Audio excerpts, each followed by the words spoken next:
So I'm sitting at Bobby Flay's Mesa Grill during Restaurant Week.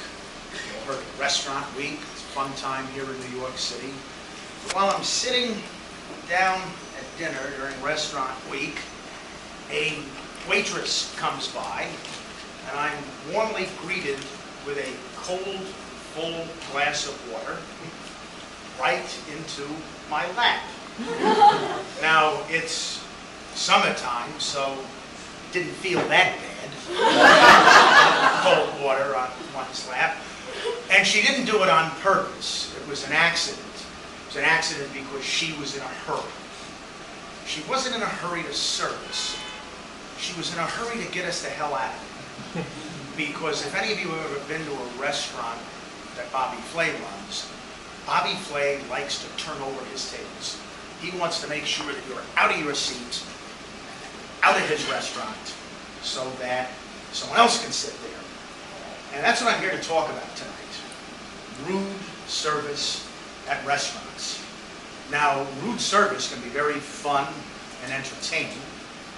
Rude service can also remind you that you are in a classic restaurant that lots of people are dying to get into. But in Bobby Flay's case, rude service can be very frustrating.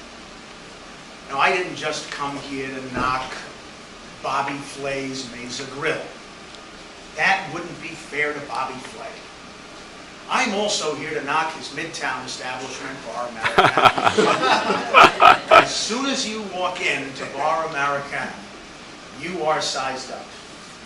If you don't order the bottled water for the table, or you don't order an expensive bottle of wine, he's going to do the same thing and want to get you out there quicker. Now, I had a little advice if you ever wind up eating at that restaurant. Anyone familiar with semaphore that they do in the Navy to get a hold of people or to warn ships? If you want to get a drink after your entree, or you want to have any other form of request fulfilled, I'd suggest you sit at your chair like this with the semaphore for white wine or seltzer with lemon, please, because that'll be the only way you'll get any attention at Mr. Flay's restaurant. Now, we pointed out rude service can be very frustrating. It can also remind you that you are in a truly great establishment. And anyone here ever been to Peter Luger's? Anyone here? Yeah. How'd you like it? Fun? Interesting? Well, here's how they serve you beer at Peter Luger's. Yeah.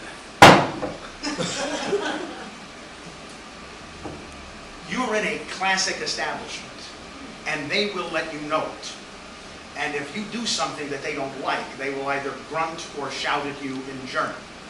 Hi, I'd like to pay with a credit card. Nein!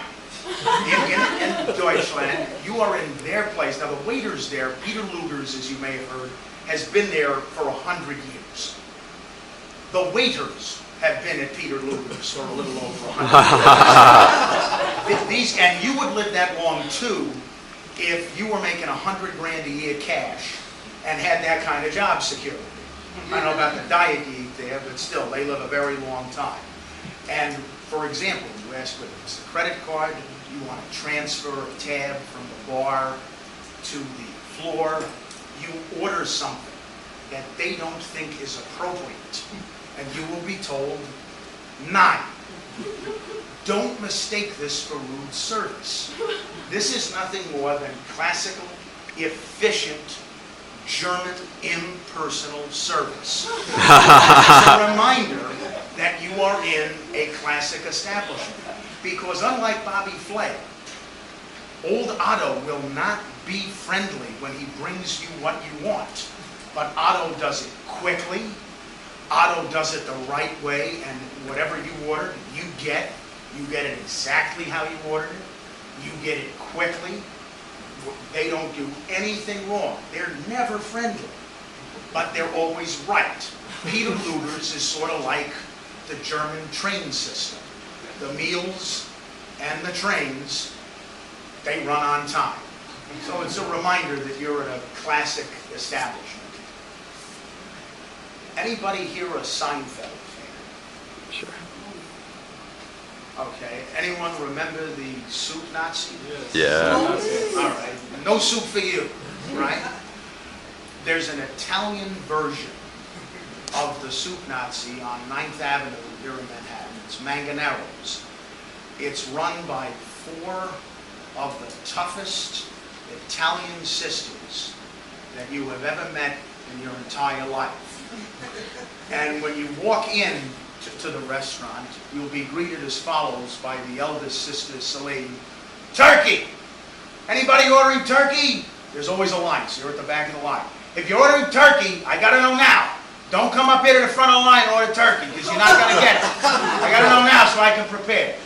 Now, if you think the abuse they give, by the way, some poor idiot didn't do that right and got kicked out of it. If you think that's abusive, you should see the person who is stupid enough. They have a sign, no cell phones, to turn on his cell phone in front of them. They threw him right out of there. No sandwich for you. Now, in addition to that, if you think they're nasty to the customers, you should see the way they talk to one another. When Celine yells to Marissa, "Where the hell is my mozzarella, you mother?" And I'll clean that part of it up in front of all the customers. They're unbelievable. Or she'll yell at her other sister, "The hot peppers, the mozzarella, we needed it. I told you, we had 9 of these out of here." All yelling back and forth all afternoon. It's quite an entertaining show. Now, a little wrinkle on this show, and that is that these people are so caustic that on their menu, it's printed as follows on the bottom of the menu. You can't quite see it here. But on all of their promotional pieces and their menu, it says, "Manganero Foods is not affiliated with the ungrateful creep nephew who owns Hero Boy next door." Now, it doesn't say that officially, but in so many words it does. And that would be an example of how they behave. So in a nutshell, rude service at restaurants can be frustrating, it can remind you you're in a classic joint, or it can be very entertaining like Manganero's. Thank you.